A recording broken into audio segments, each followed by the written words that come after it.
Espresso, Americano, cappuccino, লাতে, কোনটা কি? Coffee খেতে গিয়ে এত এত নামের ভিড়ে কনফিউজড, কোনটার কেমন টেস্ট, কোনটা অর্ডার করা উচিত বুঝতে পারছেন না তো? এমন দ্বিধাদ্বন্দ্বে অনেকেই পড়ে যান। চলুন আছি কনফিউশন কাটানো যাক, জেনে নেই কোন কফি কেমন, বানানোই বা হয় কিভাবে।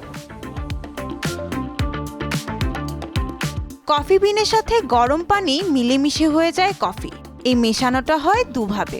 একটা ধীর গতিতে, ফিল্টারের মধ্যে কফি দানা রেখে ওপর থেকে গরম পানি ঢালা হয়, দানাগুলো চুইয়ে আসা সেই পানি দিয়েই তৈরি হয় কফি।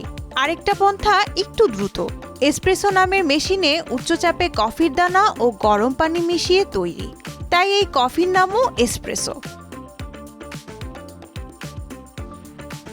দেশীয় আউটলেটে আমরা যেসব কফির ধরন দেখতে পাই তা মূলত এসপ্রেসো কফি। এসপ্রেসো মূলত সামান্য গরম পানিতে ঘন কফির মিশ্রণ। এতে পানির অনুপাতে কফির পরিমাণ বেশি থাকে। এটি অল্প পরিমাণে পরিবেশন করা হয়, পরিমাণটা 30 মিলিলিটার। কফি শেষেও মুখে স্বাদটা লেগে থাকে, জিভে একটি দারুণ মিষ্টি অনুভূতি দেয়। একে বেসিক ব্ল্যাক কফি বা শর্ট ব্ল্যাকও বলে। সাধারণত 3 ভাগ পানিতে 1 ভাগ কফি বিন মেশানো হয়। ভালো এসপ্রেসো কখনো জিভে তেতো স্বাদের অনুভূতি দেয় না। কড়া এই কফি আপনাকে দীর্ঘ সময় চাঙা রাখবে। ডাবল এসপ্রেসো, এটাও এসপ্রেসোর মতোই, কিন্তু পানির পরিমাণ ঠিক রেখে কফির পরিমাণটা স্রেফ দ্বিগুণ করে দেওয়া হয়। অর্থাৎ এই কফিতে 2 শট এসপ্রেসো থাকে। আমেরিকানো, এসপ্রেসো কফির সাথে কিছুটা গরম পানি যোগ করে দিলেই হয়ে যায় আমেরিকানো। এতে দুধ মেশানো হয় না। এসপ্রেসো থেকে হালকা এবং কম তেতো হয় এটি। এসপ্রেসোর কড়া স্বাদ ধরে রাখে, তবে হালকাভাবে। আগে কফি নাকি পানি, এসপ্রেসোর ক্ষেত্রে এ নিয়ে বিতর্ক আছে।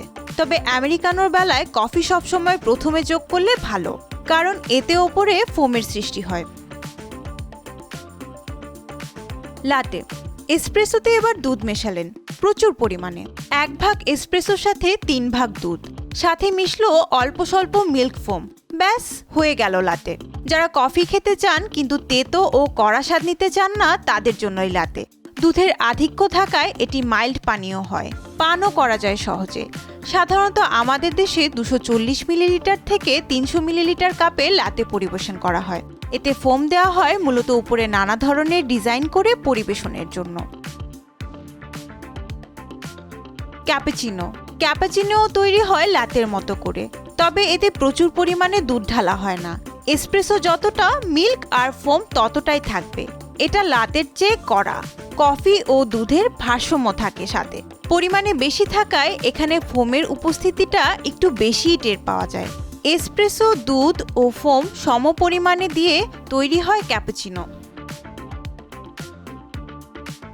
মাকিয়াটো, এসপ্রেসো শটের সাথে দুধ না মিশিয়ে যদি অল্প পরিমাণে মিল্ক ফোম মেশানো হয় তাহলেই হয়ে যাবে মাকিয়াটো। ইতালিয়ান ভাষায় মাকিয়াটো অর্থ দাগ। এসপ্রেসোতে যেন দাগ হিসেবে উপস্থিতি থাকে মিল্ক ফোমের। এসপ্রেসোর পরে এটি সব থেকে কড়া কফি। 2 ধরনের মাকিয়াটো আছে, এসপ্রেসো ও লাটে।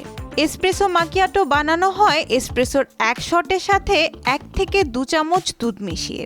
পরিবেশন করা হয় ছোট্ট গ্লাসে। লাটে মাকিয়াটো তৈরি হয় বাষ্পীভূত দুধে 1 শট এসপ্রেসো যোগ করে, যার ওপরে থাকে ফোমের স্তর।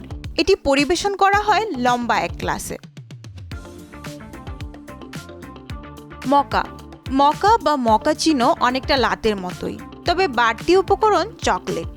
লাটেতে যে পরিমাণ এসপ্রেসো শট থাকে ঠিক ততটা চকলেট সিরাপ বা পাউডার হিসেবে মেশানো হয়। ওপরে থাকে দুধ ও হালকা ক্রিম।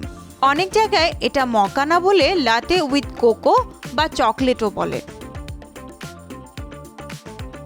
কফির দুনিয়াটা কিন্তু এখন আর এই ক্যাফেতে আটকে নেই, অফিস পাড়া আর মধ্যবিত্তের ঘরেও ঢুকে পড়েছে।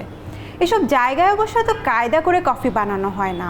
সুপার শপে মেলে হরেক রকম কফির রসদ, তার উপর 3-in-1 ইনস্ট্যান্ট প্যাক তো আছেই।